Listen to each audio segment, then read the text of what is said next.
नमस्कार। धूमिल पांडुलिपि में आप सबका स्वागत है।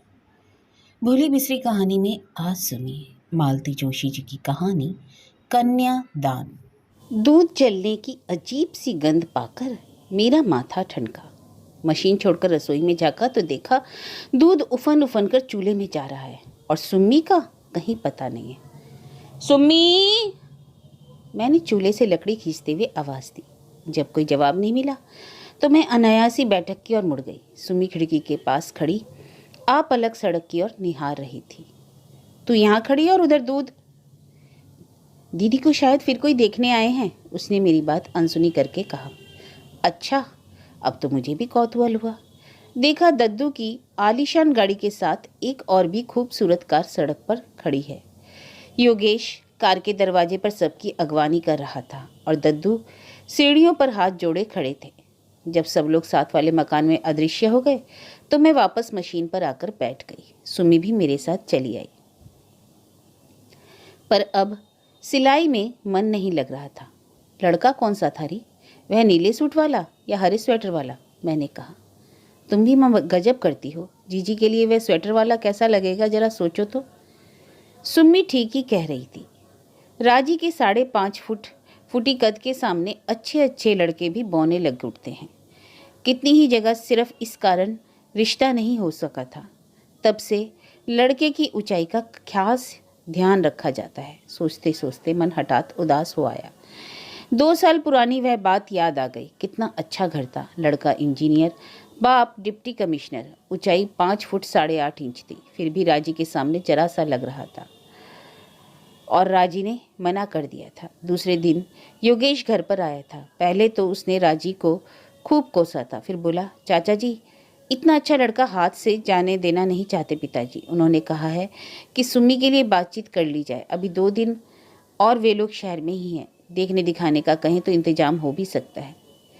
मेरे मुंह में तो जैसे पानी भर आया। बड़ी आशा से सुम्मी के पिताजी की ओर देखा, पर इन्होंने बड़ी ही विद्रूप मुस्कुराहट के साथ कहा था, योगेश, अपने पिताजी से कहना अपनी बेटी की झूठन को यहाँ ना भेजे। सुम्मी का बाप अभी जिंदा है। और योगेश अपना सा मुंह लिए लौट गया था। बड़ी शान से तो कह दिया कि उसका बाप जिंदा है। बाप ऐसे होते हैं? 2 साल में कितने लड़के देखे। दद्दू को देखो, सारा हिंदुस्तान छान मारा है, कहाँ कहाँ से लड़के ढूंढ लाते हैं। पर राजी की कुंडली में पता नहीं कैसे योग हैं। कहीं उसकी ऊंचाई आड़े आ जाती है तो कहीं डबल MA की डिग्री। कभी जीजी को घर पसंद नहीं आया, कभी राजी को वर, और दद्दू या योगेश फिर घूमना शुरू कर देते हैं। जब भी वे लोग कोई लड़का नापसंद कर देते हैं तो मेरा मन उस बच्चे की तरह दुखी हो उठ जाता है, जैसे खुद खरीद कर मिठाई खा नहीं सकता और दूसरों की फेंकी हुई उठा नहीं सकता और तरस कर रह जाता है। इन सब बातों को सोच सोच कर आजकल मेरी आंखें अपने आप ही भर आती हैं और किसी काम पर बैठना कठिन हो जाता है। ये तो सारा दिन बाहर रहते हैं। दिन भर इतनी बड़ी लड़की आंखों के सामने रहने पर मेरी छाती में कैसा क्या होता रहता है, इन्हें क्या पता। कहते हैं नाहा की फिक्र करती हो। आजकल तो 25 साल से पहले कोई लड़कियों की शादी की बात भी नहीं सोचता। ठीक है, लेकिन वे लड़कियां क्या दिन भर इस तरह घर में बैठी रहती हैं? लड़की को कॉलेज आप भेज नहीं सकते, खर्च नहीं पूरा पड़ता, इसलिए नौकरी करवाएंगे नहीं क्योंकि इससे आपकी बेइज्जती होती है। फिर वह बेचारी करे क्या? दिन भर माँ के साथ खाना बनाए, सिलाई करवाए। माँ, दद्दू आ रहे हैं। कौन? मैंने अपनी विचार तंद्रा से जागते हुए सुमी से प्रश्न किया। दद्दू आ रहे हैं? पिछले रास्ते से छत पर होकर आ रहे हैं। मैं अवाक। दद्दू पता नहीं कितने सालों बाद इस घर में आए थे। 4-5 साल पहले मुनीश बीमार हो गया था, तब आए थे बड़े डॉक्टर को लेकर। बहू, रसोई की चौखट पर खड़े होकर दद्दू ने आवाज़ दी। मैंने माथे तक पल्लू खींचकर उनके पाँव छुए और एक और खड़ी हो गई।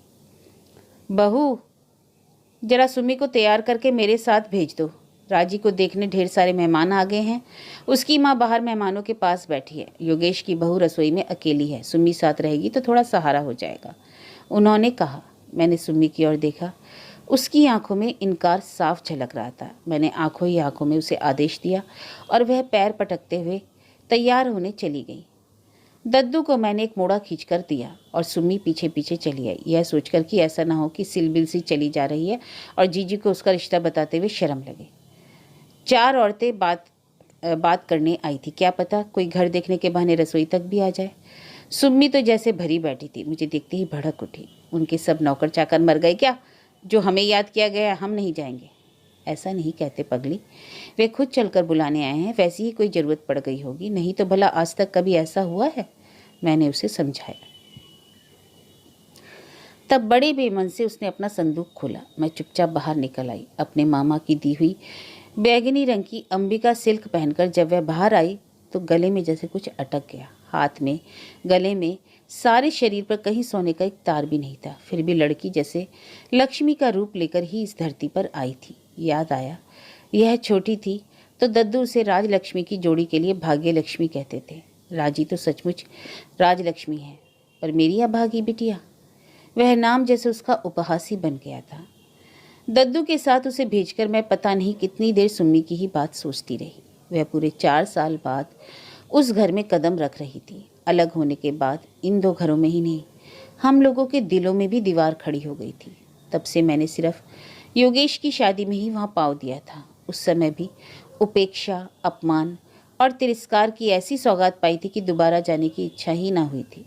फिर भी मैं होली, दिवाली, दशहरा और संक्रांति पर बच्चों को बड़ों के पैर छूने भेजती।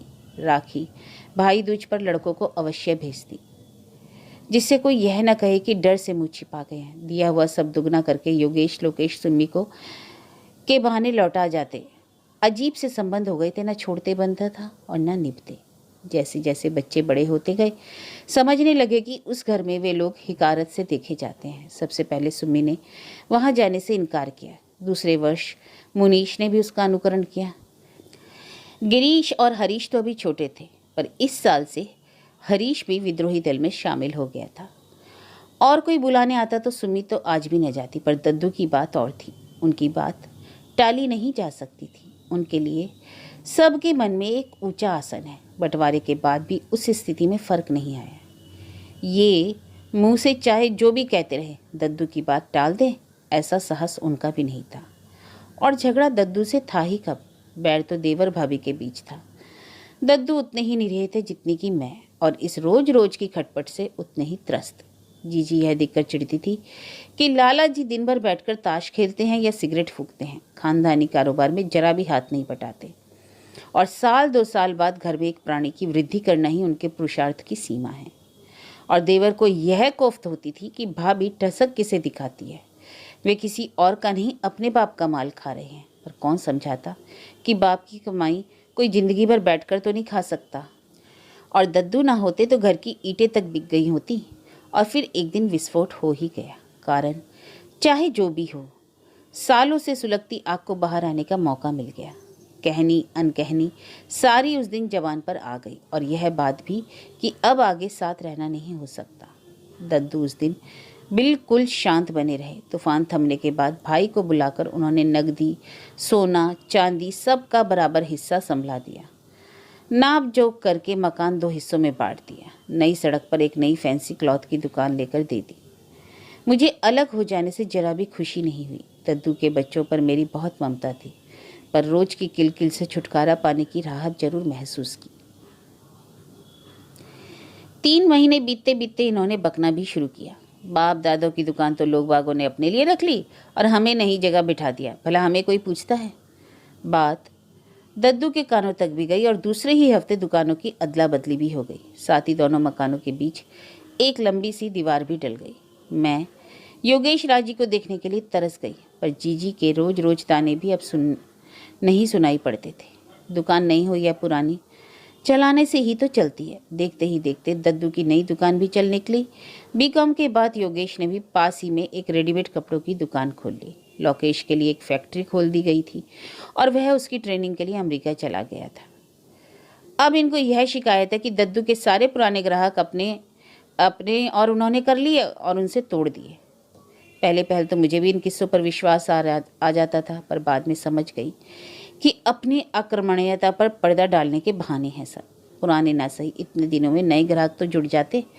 दुकान को ताश का अड्डा बना लेने का अंजाम तो यही होता है। और जिस आदमी ने मुझे यह खबर दी थी, उसके तो 7 पुरखों का इन्होंने तर्पण कर डाला था। धीरे धीरे सारी कैश खत्म हो गई।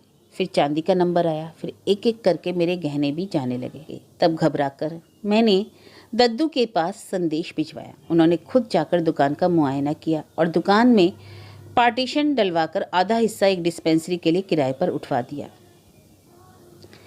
किराया सीधा मेरे पास पहुंचे, यह व्यवस्था भी कर दी। उन्होंने बहुत हाय तौबा मचाई। जो जी में आया बकते रहे, पर दद्दू की व्यवस्था को बदलने का साहस न कर सके। इससे भी पूरा न पड़ा तो मैंने छत के 3 कमरे और रसोई अपने लिए रखकर नीचे का हिस्सा किराए पर उठा दिया। ऊपर रहने में ढेर सी असुविधाएं थी, पर एक सुविधा थी, सबसे बड़ी यह कि ऊपर वाला हिस्सा अकेला था और मेरी रसोई में क्या पकता है किसी को पता नहीं चलता था। अपने घर में तो कोई भूखा प्यासा भी रह लेता है, लेकिन बेटी का ब्याह, उसके लिए तो हाथ पांव मारने पड़ते हैं। यह काम तो औरतों के करने का नहीं है। दिन भर घर में बैठी लड़की सूखती जा रही थी और मैं कुछ कर नहीं पा रही थी। धम धम पैर पटकती हुई सुमी लौटी तो मेरा ध्यान बटा। क्यों री, गए क्या वे लोग? कैसा है लड़का? राजी से तो ऊंचा ही बैठेगा ना। कितने लोग थे? लड़के की माँ भी थी क्या? तमाम सवाल मैंने एक साथ पूछ डाले, पर सुम्मी ने मेरी एक भी बात का जवाब नहीं दिया और भड़ाक से दरवाज़ा बंद करके साड़ी बदलने चली गई। मुझे अपने ही ऊपर शर्म आई। कैसे कैसे प्रश्न पूछ बैठी। मुझे उसकी भावनाओं का जरा तो ख्याल करना चाहिए। बेचारी का मन कितना कुड़ रहा होगा कि ताऊजी के यहाँ से इतनी दौड़ धूप हो रही है, खोजबीन हो रही है, और यहाँ अभिमान के मारे अपने भैया के आगे कभी हाथ नहीं फैलाया था, पर अब कल ही लिख दूंगी कि आकर इसे लिवा ले जाए और जैसे भी हो पार लगा दें। शुक्र है भगवान का कि एक ही लड़की दी, नहीं तो किस किस के आगे हाथ पसारती। रात खाना परोसते हुए मैंने इनसे बताया कि आज फिर राजी को देखने आए थे। वेरी गुड, उन्होंने हंसकर कहा। बाप ने ब्लैक में खूब जमकर कमाया है, अब छोकरी सब हिसाब बराबर कर रही है। 8-10 हज़ार तो अब तक देखने में ही खर्च हो गए। शादी तो अभी बाकी है। मुझे इनके बात करने का ढंग अच्छा नहीं लगा। कहा जब संयोग बनेगा तभी ना शादी होगी। बेचारे कोशिश करने में कोई कसर तो नहीं छोड़ रहे हैं। और मैं क्या हाथ पर हाथ धरे बैठा हूँ, यही कहना चाहती हो ना? इन्होंने यकायक गर्म होते हुए कहा। ठीक तो है, मैं दद्दू की तरह हाई क्लास का आदमी नहीं हूँ, रोज रोज इस तरह का आयोजन नहीं कर सकता। तो तुम सोचती हो कि मुझे कोई फिक्र नहीं है। ठीक है, तुमने मेरे बारे में इससे ज़्यादा सोचा ही कब है? और थाली सरकाकर उठ खड़े हुए, सुपारी तक बिना खाए बाहर चले गए। मैं बड़ी देर तक वहीं चौके में सिर थामे बैठी रही। इस तरह के सीन आए दिन होते ही रहते थे और हर बार मेरा मन पहले से अधिक उदास हो जाता। जब भी राजी को कोई देखने आया, मैं इनके कानों में जरूर बात डालती। मन में एक आशा बनी रहती कि कभी तो इनके अंदर का बाप जागेगा, पर सिवा बड़े भाई को गालियां देने के इनसे कुछ नहीं होता। बहुत हुआ तो मूड खराब हो जाने का बहाना करके बाहर निकल जाते और आधी आधी रात तक घर नहीं लौटते। किसी तरह अपने सोच विचार को परे धकेल मैंने रसोई समेटी और बिस्तर पर आकर पड़ गई। दबी दबी सिसकियों की आवाज़ सुनकर देखा सुमी तकिए में मुंह गड़ाकर रो रही है। मैं उठकर उसके पास गई और प्यार से उसके सिर पर हाथ फेरा। उस छोटे से घर की 4 दीवारी में दुख सहते सहते हम लोगों का रिश्ता माँ बेटी का न रहकर सखियों का सा हो गया था। एक दूसरे की व्यथा हम लोग बिना कहीं समझने लगी। देख लल्ली, मैंने उसे थपकते हुए कहा, तो कुछ दिनों के लिए अपने मामा जी के यहाँ होया, और कुछ नहीं तो इस रोज रोज की चकचक से तो छुटकारा मिल जाएगा। बाहर रहेगी तो उतना ही अच्छा रहेगा। हमें कहीं नहीं जाना, उसने उसी तरह तकिए में मुंह छिपाए कहा। क्यों नहीं जाना? भाभी हर चिट्ठी में तेरे लिए लिखती रहती है। उन दोनों लोगों ने तो 1-2 जगह बात भी। माँ, सुम्मी एकदम उठ बैठी। नाइट लैम्प की रोशनी में उसका तमतमाया चेहरा साफ नजर आ रहा था। तुम्हें कसम है जो तुमने किसी से मेरी शादी के लिए कहा, मैं कुंवारी रह जाऊंगी, तुम मेरे लिए चिंता मत करो। लेकिन ऐसा हुआ क्या है? क्या हुआ? तुम्हारे लिए तो शायद कुछ नहीं हुआ है, उसने अजीब से लहजे में कहा, पर तुम्हें पता है तुम्हारे इस पागलपन की वजह से आज तुम्हारा मेरा हम सबका कितना अपमान हुआ है। क्यों जिस तिस से मेरी शादी की चर्चा करती रहती हो? क्यों कहा था तुमने दीदी से? क्यों क्यों? और देखते देखते उसका चेहरा फिर आंसू से भीग उठा। मैं तो एकदम जड़ होकर रह गई। मैं राजी से सुम्मी की शादी की चर्चा करूंगी? यह कौन सी पुरखिन हो गई है? लेकिन तभी वह प्रसंग याद आ गया जब राजी से पिछली मुलाकात हुई थी। नवरात्र में रोज मंदिर जाने का मेरा नियम था। वह शायद अपनी सहेलियों के साथ दर्शन के लिए आई हुई थी। मुझे देखा तो दौड़ी आई और इतने लोगों के बीच मेरे पांव छू लिए। संकोच और ममता से भरकर मैंने उसे अपने में भींच लिया। आसपास घूरती हुई आंखों का भान हुआ, तब मैंने धीरे से अपने से अलग किया। अपने दोनों हाथों से मेरे कंधे पकड़कर वह देर तक मुझे देखती रही। क्या बात है चाची, बीमार थी क्या? कितनी दुबली हो रही हो, किसी को दिखाया भी था? देखते देखते वह बचपन वाली राजी बनी जा रही थी और मुझे रोना आ रहा था। उस बीच में ही टोक कर मैंने कहा, मुझे कुछ नहीं हुआ है रे, बहुत दिनों के बाद दिख रही हूँ ना, इसलिए ऐसा लग रहा है। बेकार की बात रहने दो चाची, तुम सचमुच बीमार हो और छिपा रही हो। इतनी दुबली तो कभी नहीं थी। बताओ, मेरे सिर पर हाथ रख कर कहो कि तुम बिल्कुल ठीक हो। अरे, दो दो लड़कियां घर में बैठी हैं, ये मेरे मर जाने के ही तो दिन हैं। क्यों? मैंने प्यार से उसका गाल थपथपाते हुए कहा, यही तो अन्याय है। सारी चिंता तो तुम लोग अपने सिर ले लेती हो और फिर लड़कियों की हालत देखो क्या हो जाती है। और उसने अपने भरे पूरे शरीर की ओर देखकर मुंह बिचका दिया। लौटते हुए सारे रास्ते मेरी आंखों के सामने राजी का गदराया बदन और खिला खिला चेहरा घूमता रहा, और मेरी सुम्मी दिन भर घर की चार दीवारी में कैद, माँ की गृहस्थी का बार ढोती हुई, माँ का दुख बांटती हुई सूखती जा रही, कुंबलाती जा रही है।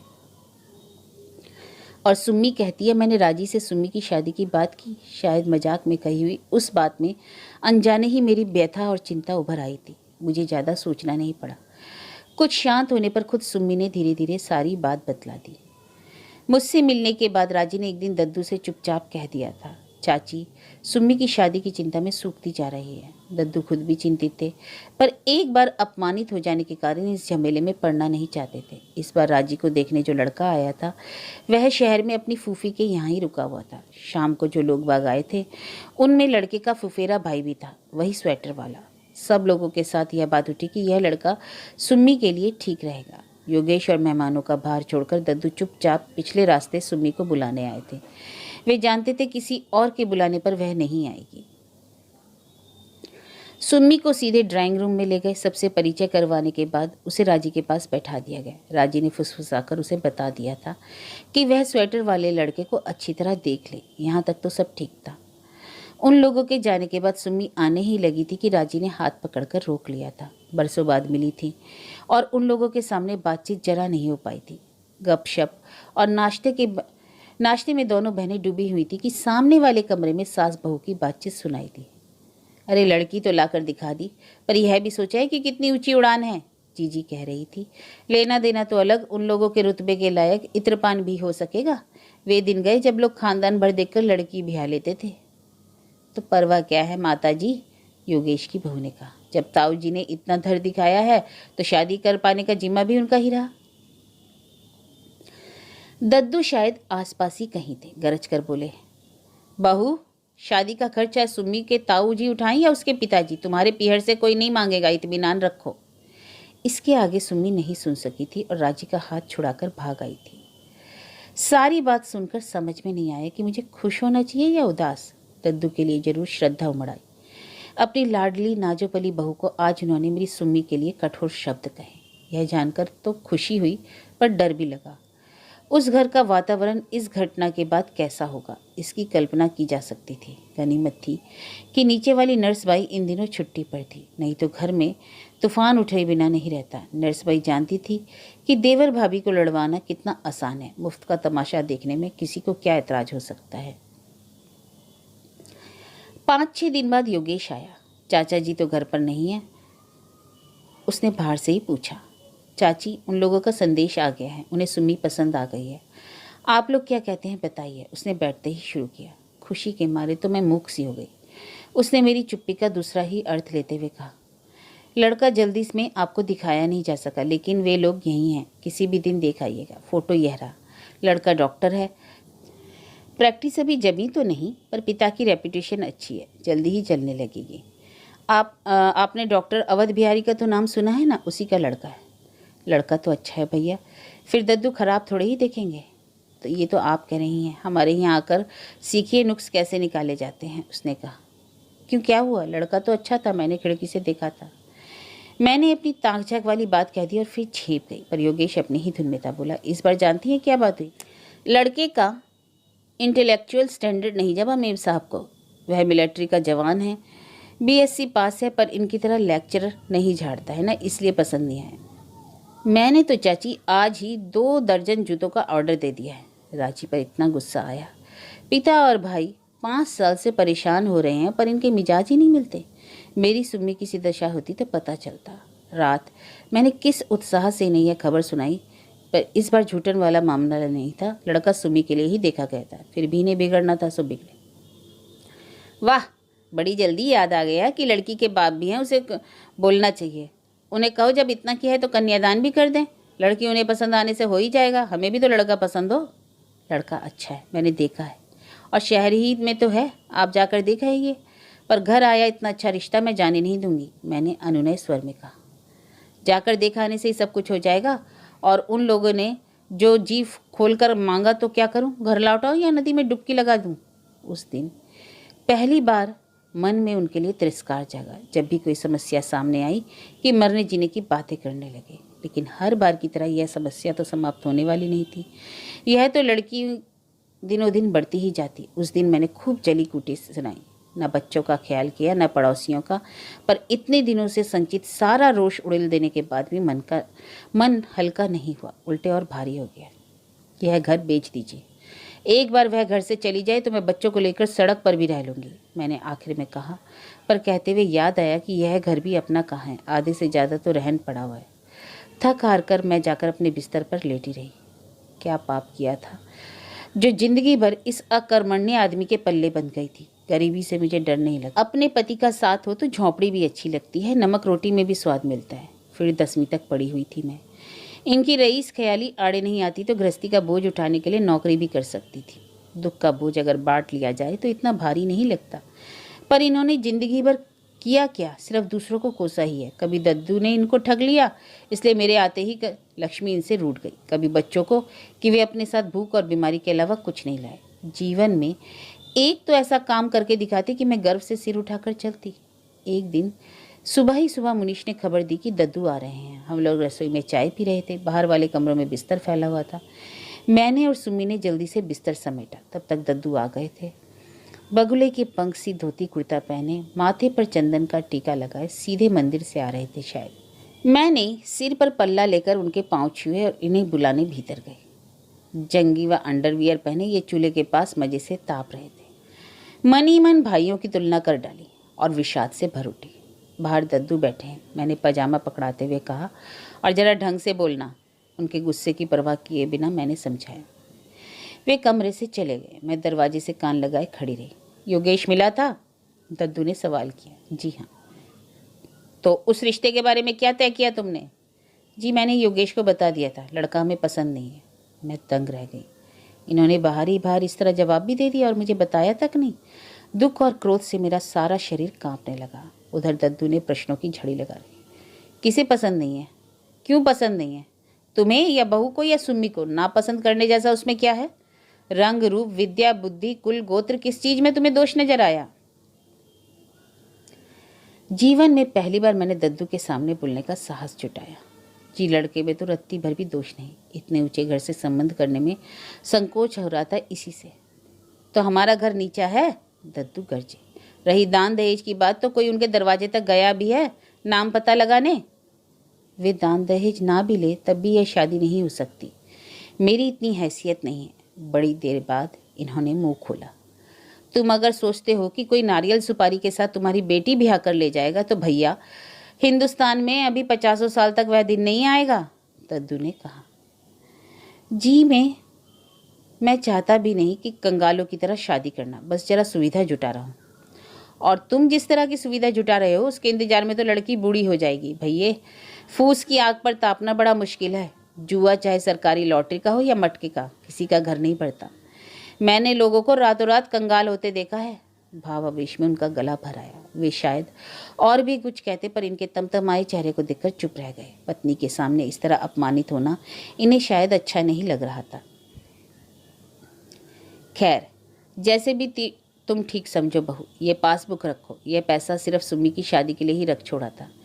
यह रिश्ता पसंद नहीं तो कोई बात नहीं, दुनिया में और भी लड़के हैं, लेकिन सिर्फ पैसों की तंगी के कारण लड़की को ज़्यादा दिन तक घर में बिठाकर तो नहीं रख सकते हम। उन्होंने पासबुक तिपाई पर रखी थी कि ये कड़े स्वर में बोल उठे। ये आप ले जाइए, गरीब सही, हम भिखारी नहीं हैं। और मैं भी कोई महात्मा नहीं हूँ जो तुम्हें दान दे रहा हूँ। दद्दू ने कड़क कर जवाब दिया। गांव का मकान बेचकर जो रुपए हाथ आए थे उनमें से आधे तुम्हारे नाम पर डाल दिए थे। उन पर तो अपना अधिकार मानते हो या नहीं?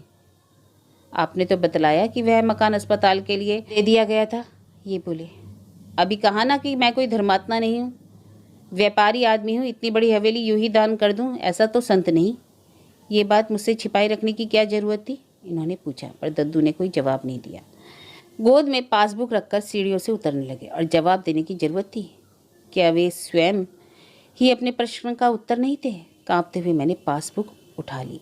उसमें रुपए जमा करने की तारीख उसी महीने के अगले माह से थी जिस महीने से हम लोगों का बंटवारा हुआ था।